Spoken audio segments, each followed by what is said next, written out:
August 18th, 1944, 22:10 hours, 320 feet beneath the South China Sea.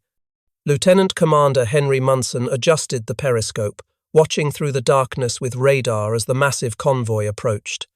13 ships, the largest troop convoy he had seen in months. What Munson did not know was that his submarine, USS Rasher, was about to trigger the most catastrophic single night in Japanese naval transport history, a slaughter so complete that it would send shock waves through every Japanese officer commanding shipping lanes across the Pacific. Aboard the escort carrier Taiyo, Captain Shuichi Sugino stood on the bridge, scanning the dark horizon with growing unease. The convoy HI-71 carried 4,795 soldiers of the Imperial Japanese Army, desperately needed reinforcements for the Philippines. Since January 1944, convoys like his had been bleeding. Ships disappeared into the depths. With terrifying regularity, the Americans called them submarines. The Japanese had another name for them, the Silent Death. What began as scattered attacks in 1942 had become an organized campaign of destruction by 1944 that would ultimately sink 55% of Japan's entire merchant fleet. Over 5.3 million tons of shipping would vanish beneath the waves by war's end. But the true horror was not measured in tonnage. It was measured in the tens of thousands of Japanese soldiers who drowned in darkness, trapped in sinking holds, as American torpedoes tore through steel hulls. This is the story of how American submarines created a terror so profound that Japanese merchant sailors began refusing assignments, how convoy commanders falsified routes to avoid known submarine zones, and how the silent hunters beneath the waves destroyed not just Japan's logistics, but the very psychology of an empire that depended on the sea. The nightmare had begun on December 7th, 1941, but not in the way most remember. While Japanese aircraft struck Pearl Harbor, 29 American submarines of the Asiatic Fleet waited in Philippine waters. Within hours of the attack, Admiral Thomas Hart issued the order that would define the Pacific Submarine War: execute unrestricted submarine warfare against Japan. No warnings, no mercy. Every Japanese merchant ship was now a target, but the American submarine force was not ready. 55 fleet submarines and 18 obsolete S-boats comprised the entire Pacific force. Worse still, they carried a weapon that did not work. The Mark 14 torpedo, pride of American naval ordnance, was fundamentally flawed. Its magnetic exploder detonated prematurely or not at all. Its depth mechanism ran 11 feet deeper than set. Its contact exploder crumpled on impact instead of detonating. For 18 months, American submarines would fire torpedoes that simply failed to explode against Japanese hulls. Lieutenant Commander Lawson Ramage of USS Trout recorded his frustration in December 1941. Fired 4 torpedoes at a sitting Japanese transport from 1,500 yards. All 4 hit with solid metallic clangs. None exploded.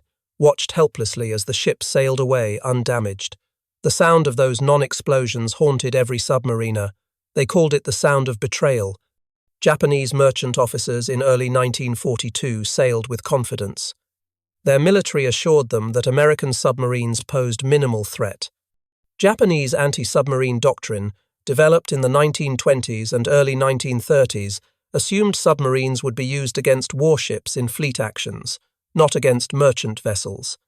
Japan had never seriously prepared for a war against commerce raiders. The Imperial Japanese Navy had allocated exactly 47 vessels for convoy escort duty when the war began. For comparison, Britain employed over 400 escorts in the Atlantic. Japanese depth charges were set to explode at 60 feet. American submarines routinely operated at 300 feet or deeper. Captain Tamichi Hara of destroyer Shigure later wrote, "We treated submarine defense as an afterthought, a duty for obsolete ships and inexperienced crews. The elite destroyer force was reserved for fleet actions against American carriers and battleships. Protecting merchant ships was considered unglamorous work beneath samurai warriors. This contempt for defensive warfare would cost Japan the war. By mid-1943, American submarines had solved their torpedo problems through the desperate efforts of commanders who disobeyed orders and conducted their own tests. Admiral Charles Lockwood proved the Mark 14 ran deep by firing at fishing nets suspended at known depths. The torpedoes passed underneath. Submarine commanders proved the contact exploder failed by test firing against Hawaiian cliffs. The torpedo struck but did not explode until it tumbled back into deep water where pressure triggered it. Once these defects were corrected, American submarines transformed into the most lethal commerce raiders in naval history. The mathematics of destruction became overwhelming. In 1942, American submarines sank approximately 180 Japanese merchant ships, totaling 725,000 tons. Torpedo production problems limited their effectiveness. Many skippers trained in peacetime proved too cautious.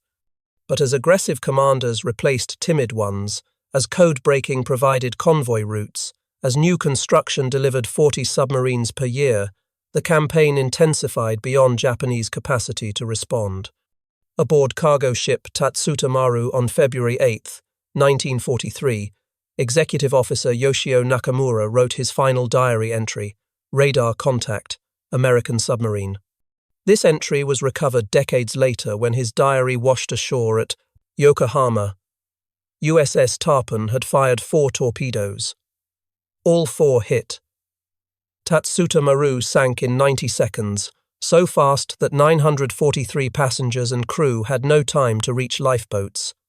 The former luxury liner, pride of the Nippon Yusen Kaisha line that had carried tourists between San Francisco and Tokyo for 12 years, simply vanished. Nakamura's watch stopped at 0347. The sinking of Tatsuta Maru marked a turning point in Japanese merchant marine psychology. Officers who had sailed fearlessly now requested transfers to shore duty. Crews began demanding double pay for voyages through the Luzon Strait, called by Japanese sailors Torpedo Alley. The Japanese merchant fleet, which required 6 million tons of operational shipping to sustain the empire's war economy and supply lines, was bleeding ships faster than shipyards could replace them. Warrant Officer Kazuo Sakamoto, a convoy escort commander aboard destroyer Hamikaze, filed a report in April 1943 that was classified by Japanese naval intelligence but later captured by American forces. American submarines operate with intelligence that suggests they know our routes in advance. They wait at choke points, attack at night on the surface using radar we cannot detect, and withdraw before our escorts can respond. Our depth charges cannot reach them when they dive deep. Our sonar cannot track them through thermal layers. We are fighting an enemy we cannot see and cannot hurt. The Americans had indeed cracked Japanese naval codes. Operation Magic provided submarine commanders with the routes, schedules, and sometimes even the cargo manifests of Japanese convoys. Combined with ultra-intelligence from breaking the Japanese merchant shipping code, American submarines knew exactly where targets would be and when they would arrive. It was not warfare. It was slaughter arranged by appointment. By mid-1943, the number of American submarines in the Pacific had grown from 55 to 104. Each submarine made approximately 5 patrols per year. Each patrol lasted approximately 60 days. With 100 submarines at sea simultaneously, Japanese merchant ships faced a cordon of steel spanning from the Japanese home islands to Singapore, from the Philippines to New Guinea. Every major shipping lane was covered. Every important harbor was watched. Convoys that sailed on schedule to predictable destinations became coffins for thousands of men. The summer of 1943 brought particular horror to Japanese merchant sailors.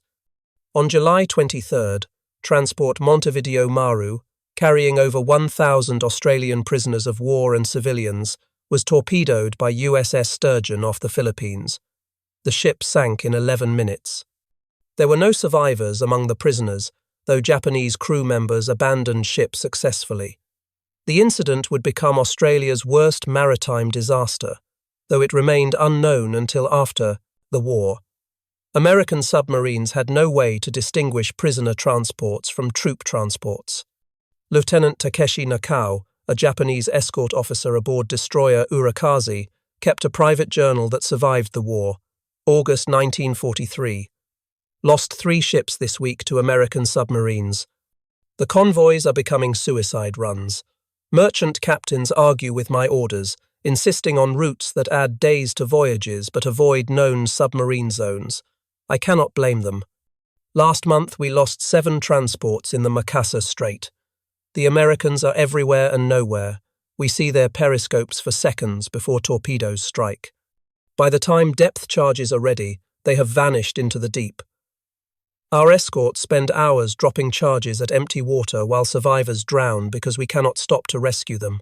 The death toll was not limited to sailors and soldiers. Japanese transports carried hundreds of thousands of forced laborers, called romusha, conscripted from occupied territories.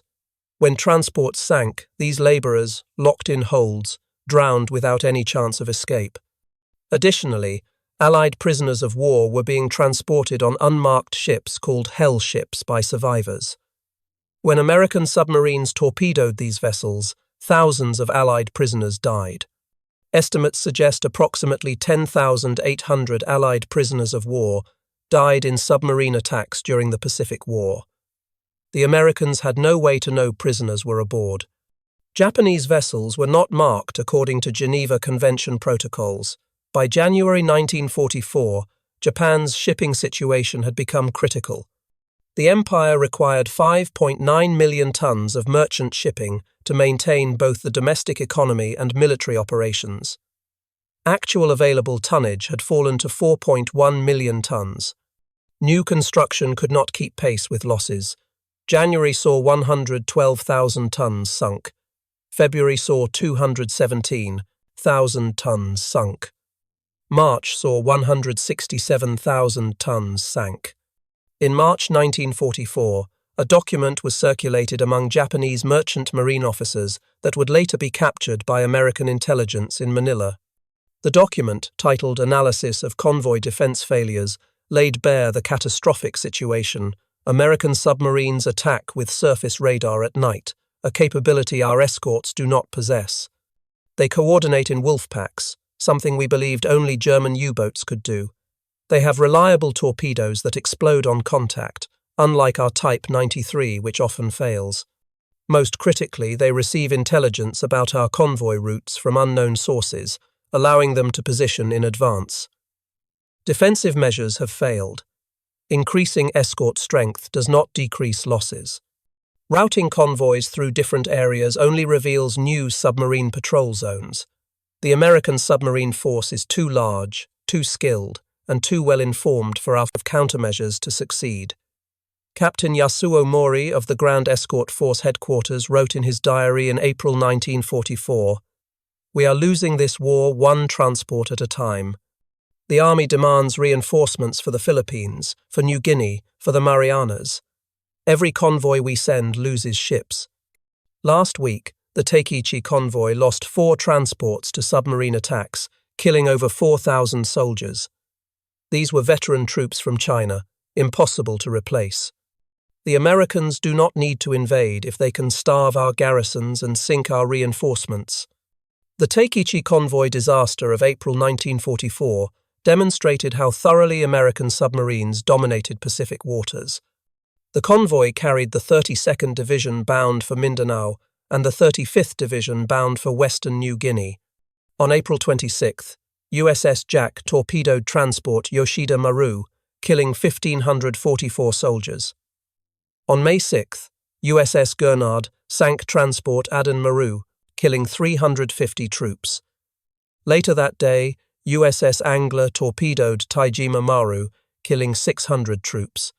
Finally, USS Gurnard returned to sink Tenshin Maru, killing 1,500 soldiers. The surviving ships of Takeichi convoy diverted to Halmahera, where the decimated divisions were unloaded far from their intended destination. Douglas MacArthur's forces invaded Hollandia days later, bypassing the positions these divisions were meant to defend. The failure of Takeichi convoy forced Japanese imperial headquarters to acknowledge that Western New Guinea could no longer be reinforced or defended. But nothing prepared the Japanese for the night of August 18, 1944, when convoy HI-71 sailed into the waiting guns of an American submarine Wolfpack. Commander Henry Munson aboard USS Rasher had been tracking the convoy since afternoon, when his radar operator counted 9 separate aircraft patrols to the north. Large patrols meant a valuable convoy. As darkness fell and heavy weather moved in, Munson maneuvered Rasher to attack position. At 22:10 hours, he fired 2 stern torpedoes at tanker Teiyo Maru. Both struck. The tanker, loaded with gasoline, exploded into a column of flame 300 meters high. Pieces of the ship blew 150 meters from the burning hulk. The escorts fired wildly, dropping depth charges far behind Rasher's position. At 23:10 hours, Munson fired 6 bow torpedoes at the largest ship in the convoy. 3 torpedoes struck transport Teiyo Maru, the 17,537-ton former French liner. Aboard Teiyo Maru, 4,795 Japanese soldiers and 427 civilians were preparing for sleep when the torpedoes hit. The ship began sinking immediately. Panic swept through the darkened holds as water rushed in. Men clawed at ladders, fighting to reach the deck. Most never made it. Teiyo Maru sank in approximately 4 minutes. When the survivors were counted days later, 2,665 people had died. Only about 2,100 survived the initial sinking to float in the storm-tossed water. Aboard escort carrier Taiyo, Captain Komura ordered his aircraft to search for the attacking submarine. Before the aircraft could launch, USS Redfish fired 4 torpedoes at Taiyo. 2 struck home. The escort carrier's aviation fuel ignited. Fire spread through the hangar deck. Taiyo sank at approximately 22:30 hours with 850 crew members. Shortly after midnight, Rasher fired 4 more torpedoes at cargo transport Aishin Maru. 3 hit. The ship was carrying ammunition. The resulting detonation swept a pressure wave over Rasher's bridge 2,000 meters away, stunning the crew. Munson swung Rasher hard right and fired 2 stern torpedoes at armed merchant cruiser Noshiro Maru. Both torpedoes hit. The ship slowed to 5 knots, then began sinking. At 03:33 hours, USS Spadefish under Lieutenant Commander Gordon Underwood fired 6 torpedoes at landing craft depot ship Tamatsu Maru. 2 torpedoes struck. The massive 460-foot vessel rolled over and sank within minutes. 4,755 troops and 135 merchant seamen went down with the ship. That afternoon, rescue vessels found Tamatsu Maru's debris field. Approximately 2,000 bodies floated in the water. Heavy seas from the typhoon that had scattered the convoy prevented effective rescue operations. Most survivors in the water drowned over the following hours as storms made recovery impossible. In less than 5 hours, convoy HI-71 had been destroyed. 7 ships sunk or crippled. Over 8,500 Japanese personnel killed. Not a single American casualty. The submarines withdrew without damage, except minor hull cracks on Spadefish from a depth charge that detonated far overhead. The psychological impact of convoy HI-71's destruction rippled through the entire Japanese merchant marine and naval command. Rear Admiral Tsutomu Sato, who would later command convoy HI-81, wrote in a confidential report to the Grand Escort Force, "The Americans have perfected submarine warfare to a degree we cannot match. They attack in coordinated groups, using radar to track us while remaining invisible. They fire accurate torpedoes from positions we cannot detect. Our escorts are helpless. We drop depth charges randomly, hoping for lucky hits. The submarines dive deep beneath our charges and escape. Meanwhile, thousands of soldiers drown. This cannot continue. We need radar, we need better sonar, we need more escorts, and we need them immediately. Without these tools, every convoy is a massacre waiting to happen. Japan did not have radar, better sonar, or more escorts to spare. Destroyer production consumed resources needed for aircraft and tanks. The best destroyers were assigned to the fleet for offensive operations against American carriers. Only obsolete destroyers and converted civilian vessels served as convoy escorts. Japanese radar development lagged American technology by 3 to 4 years. The first shipboard radar units did not appear until late 1943, and installation proceeded slowly. By contrast, every American submarine carried multiple radar systems for surface search and aircraft warning by mid-1943. Captain Kazushige Matsumura, merchant marine officer who survived the sinking of Nichiren Maru in September 1944, provided testimony during post-war interviews that captures the terror Japanese sailors felt. "We knew the Americans were waiting for us. The question was not if we would be attacked, but when." Sailing through the Luzon Strait at night, every man aboard was awake, staring into the darkness, listening for the sound we all dreaded: the churning wake of incoming torpedoes. When you heard that sound, you had perhaps 20 seconds to decide whether to jump overboard or run for the lifeboats. Usually there was no time for either.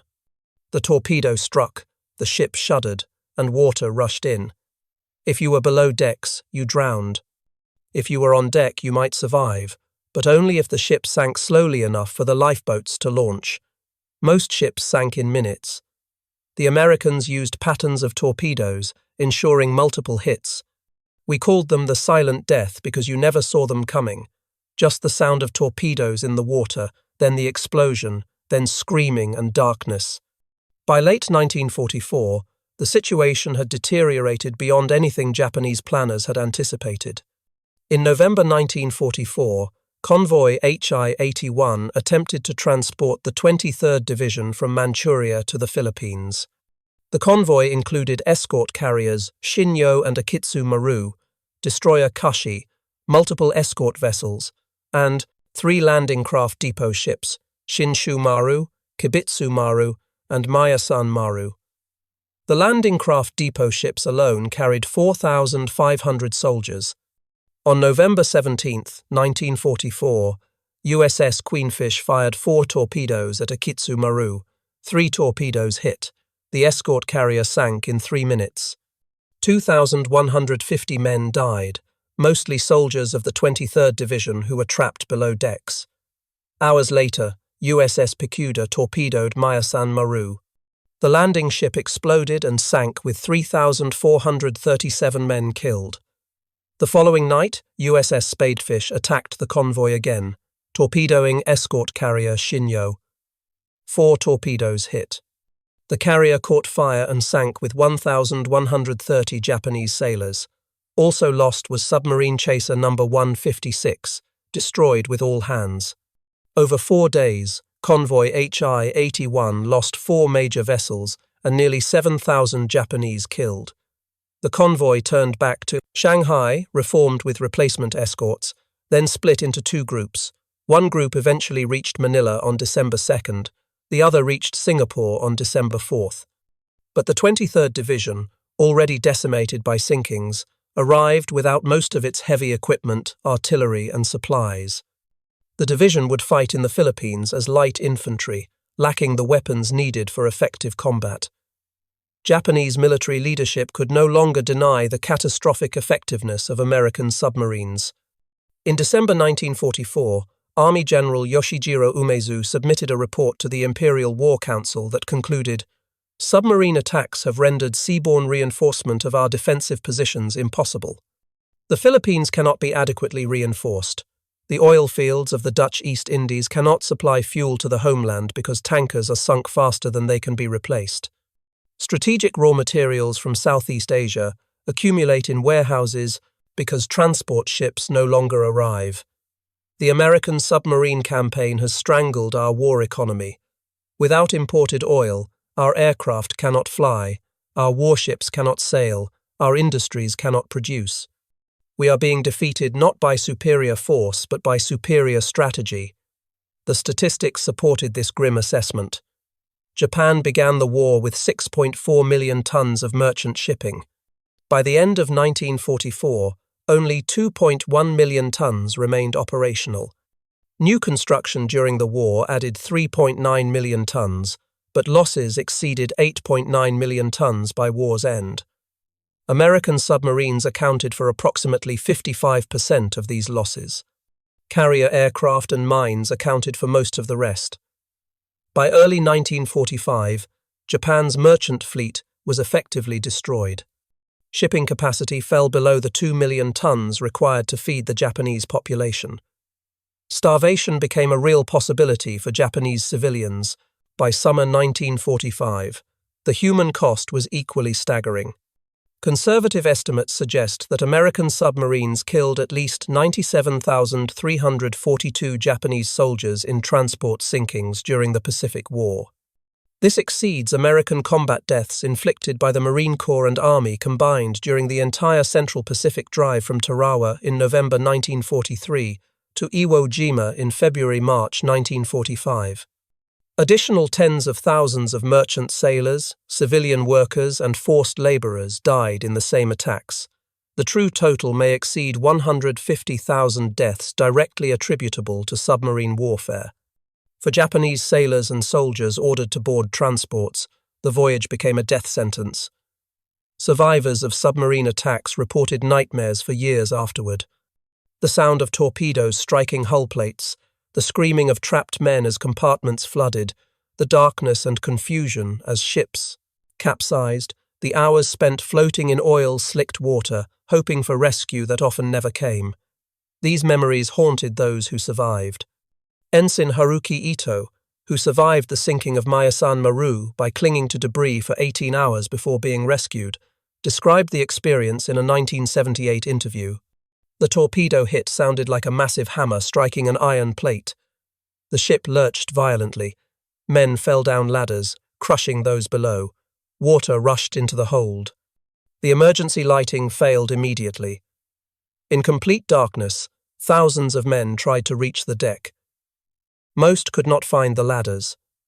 Those who did found them clogged with panicking soldiers. The ship rolled and began sinking.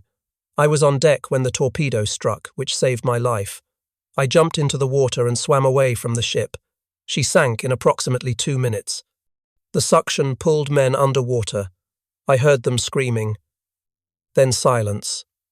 I floated in the water for 18 hours before a patrol boat found me. Of the 4,500 men aboard, fewer than 700 survived. Every time I close my eyes, I see the ship sinking and hear the screaming. It never stops. By early 1945, American submarines faced an unexpected problem. They could not find enough targets. The Japanese merchant fleet had been so thoroughly decimated that submarines returned from patrols having never fired their torpedoes. Lieutenant Commander Eugene Fluckey of USS Barb began attacking trains and factories along the Japanese coast with his deck gun because there were no ships left to sink. Commander Lawson Ramage of USS Parsh requested reassignment because submarine warfare had become obsolete due to lack of targets. The strategic impact of the submarine campaign exceeded every pre-war projection. Japan's war economy collapsed not because factories were destroyed, but because raw materials could not reach the factories. Oil tankers from the Dutch East Indies were sunk before reaching Japan. Rubber, tin, and other strategic materials accumulated in Southeast Asian ports but could not be transported. Food supplies from Korea and Manchuria, desperately needed to feed Japanese civilians, could not be delivered safely. By March 1945, Japan's oil stockpiles were essentially depleted. The combined fleet could not sortie for lack of fuel. Aircraft sat grounded for lack of aviation gasoline. Training flights were cancelled because fuel could not be spared. The once mighty Imperial Japanese Navy, reduced to a handful of operational warships, remained in port as floating batteries, unable to leave harbour. In April 1945, submarine USS Tirante under Lieutenant Commander George Street conducted what would be one of the last major submarine actions of the war, sinking 4 vessels in the Gulf of Tonkin. But by then, meaningful Japanese merchant shipping had ceased to exist. The war against commerce was over. The submarines had won completely. When Japan surrendered on August 15, 1945, The merchant marine that remained consisted of 1.5 million tons of mostly damaged or barely operational vessels. Of the original 6.4 million tons that existed in December 1941, plus 3.9 million tons built during the war, 8.8 million tons had been sunk or destroyed. The Japanese merchant fleet had been annihilated more thoroughly than any merchant fleet in history. American submarine losses during this campaign totaled 52 submarines sunk in combat, with 3,506 American submariners killed. This represented a 22% casualty rate, the highest of any American armed service during World War II. But the exchange ratio was devastating to Japan. For every American submarine lost, Japanese shipping losses totaled approximately 170,000 tons and thousands of personnel. No military campaign in history achieved such strategic results with such a small force. 288 American submarines, representing less than 2% of the United States Navy's tonnage, strangled an empire. The effectiveness of American submarines derived from multiple factors that compounded into overwhelming superiority. First, technological advantage. American submarines carried surface search radar, aircraft warning radar, sonar superior to Japanese equipment, and by late 1944, even sonar capable of detecting mines. American torpedoes, once their problems were corrected, were reliable and deadly. The Mark 14 torpedo could reach ranges of 4,500 meters and ran at 46 knots. The Mark 18 electric torpedo ran quietly, leaving no wake that could betray the submarine's position. Second, intelligence superiority. Operation Magic and Ultra Code Breaking provided advance warning of convoy routes, schedules, and composition. American submarines knew where targets would be days before they arrived. They positioned themselves in optimal attack locations and waited. Japanese convoy commanders sailed according to schedules that American submarines had already read. Third, tactical innovation. American submarines adopted Wolfpack tactics in 1943, coordinating multiple submarines against single convoys. While German U-boats pioneered this tactic, American submarines perfected it in the vast Pacific. Coordinated attacks overwhelmed Japanese escorts and ensured convoy destruction even if individual submarines were driven off. Fourth, operational doctrine. The United States Navy quickly abandoned peacetime restrictions on submarine warfare after Pearl Harbor. Admiral Chester Nimitz authorized unrestricted submarine warfare within hours of the attack. No warnings were given to merchant ships. Every Japanese vessel was considered a military target. This ruthless approach, while controversial, was devastatingly effective. Fifth, industrial capacity.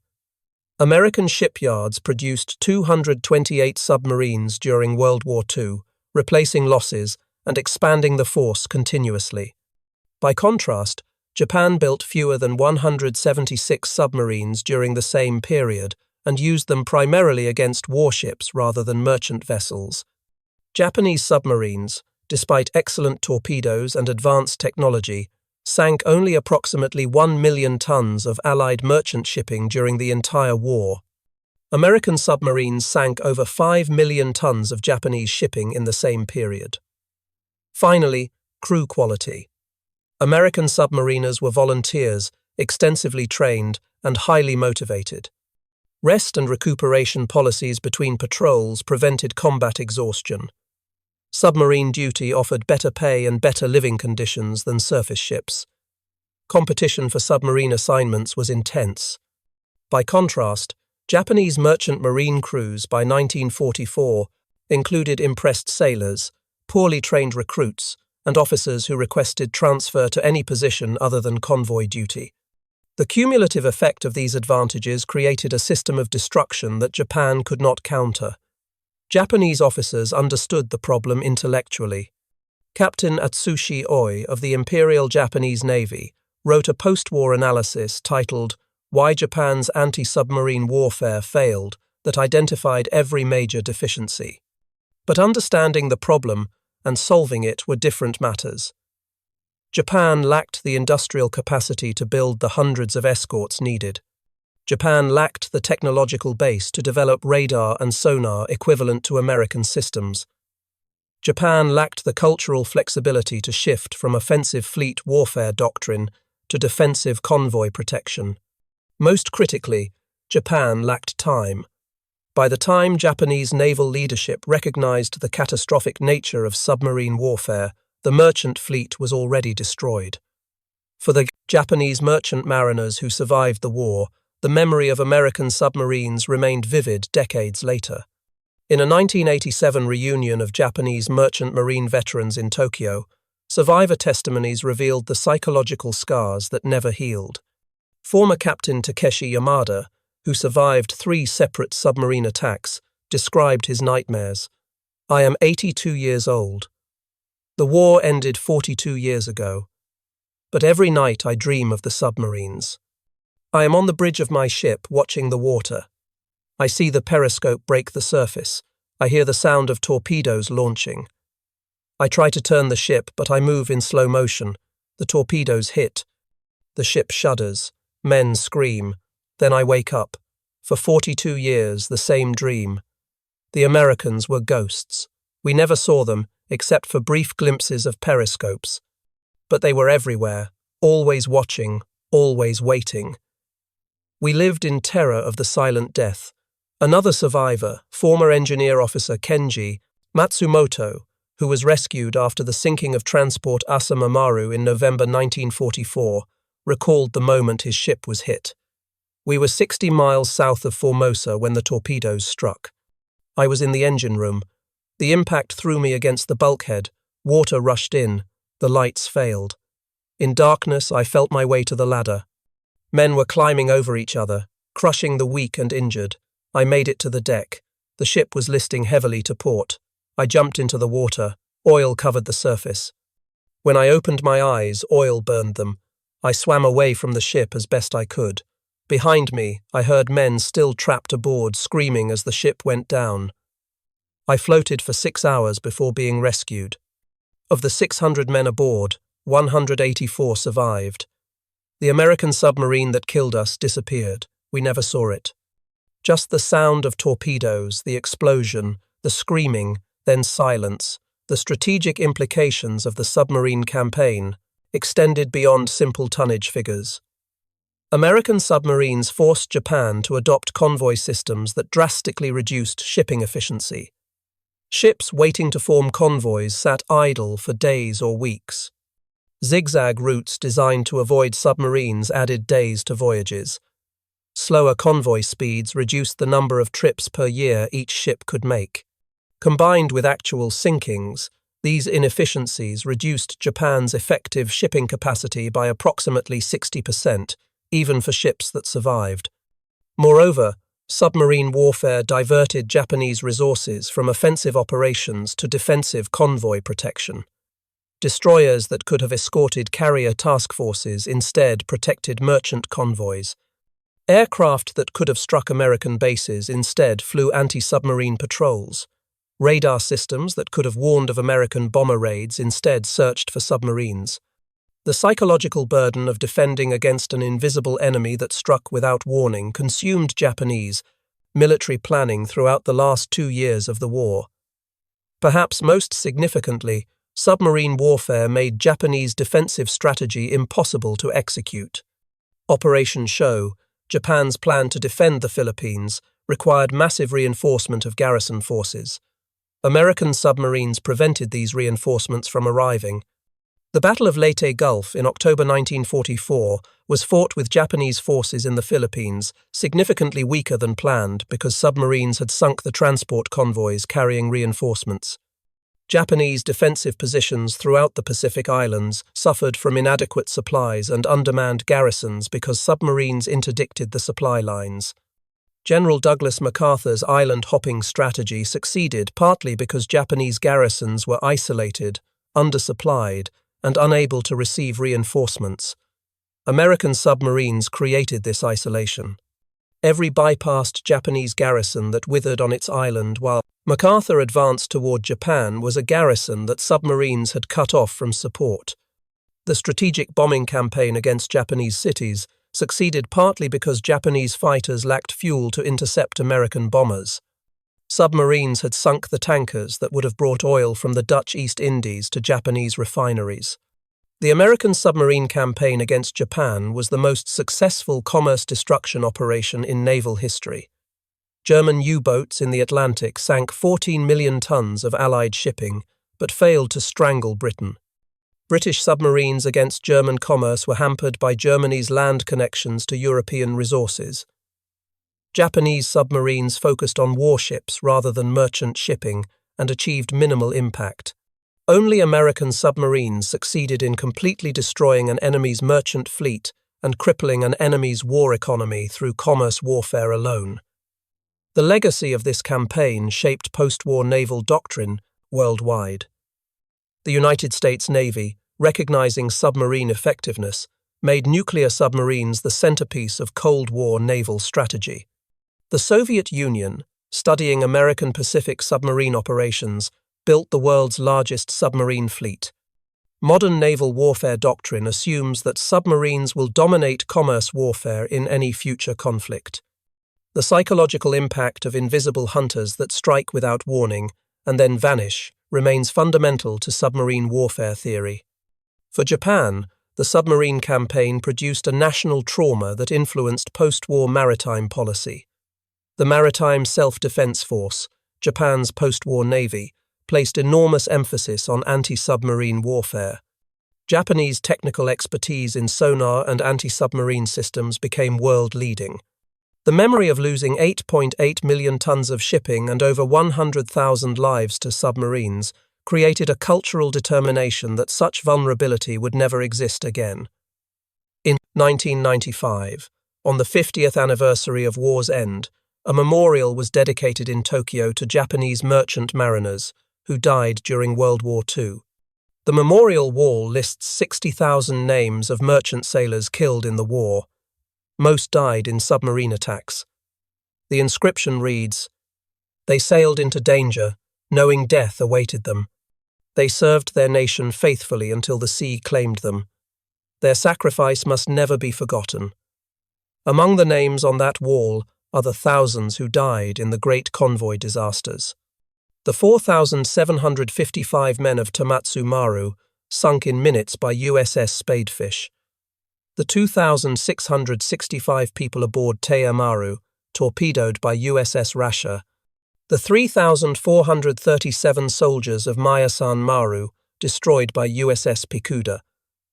The 1,481 passengers and crew of Tatsuta Maru, sent to the bottom by USS Tarpon. These names represent only a fraction of the dead. For every named casualty, 3 more died whose names were never recorded, lost in ships that sank so completely that casualty lists could never be compiled. The final accounting of American submarine warfare against Japan reveals numbers that stagger comprehension. 1,314 Japanese merchant ships sunk. Over 5.3 million tons of merchant shipping destroyed. 97,342 Japanese soldiers killed in transport sinkings. Tens of thousands of merchant sailors killed. Thousands of forced laborers and prisoners of war killed. Japan's war economy strangled. Strategic resources unable to reach the homeland. Oil supplies exhausted. Food imports ceased. Industrial production collapsed. All accomplished by a force that never exceeded 288 submarines and 36,000 personnel. The men who served aboard American submarines during the Pacific War paid a terrible price for this success. 22% killed in action, the highest casualty rate of any American military branch during World War II. 52 submarines lost, 3,506 men who never returned home. These men fought an invisible war beneath the waves, unknown to the public, uncelebrated in newsreels, their achievements classified until after the war ended. They endured depth charge attacks that lasted hours, crushing pressure at extreme depths, mechanical failures far from support, and the constant psychological stress of operating in an environment where any mistake meant death for the entire crew. But they succeeded beyond all expectations. They transformed submarine warfare from an experimental weapon into the dominant force in naval warfare. They proved that a small number of highly trained personnel using advanced technology could achieve strategic effects far beyond their numbers. They demonstrated that economic warfare, systematically applied, could destroy an enemy's capacity to wage war more effectively than direct military combat. They showed that intelligence, technology, and tactical innovation could overcome numerical inferiority and achieve total victory. For the Japanese merchant mariners, naval officers, and soldiers who faced American submarines during the Pacific War, the experience was one of helplessness and terror. They sailed into waters patrolled by invisible hunters. They watched torpedoes emerge from darkness and tear through steel hulls. They heard trapped men screaming as compartments flooded. They floated in oil-covered water hoping for rescue that often never came.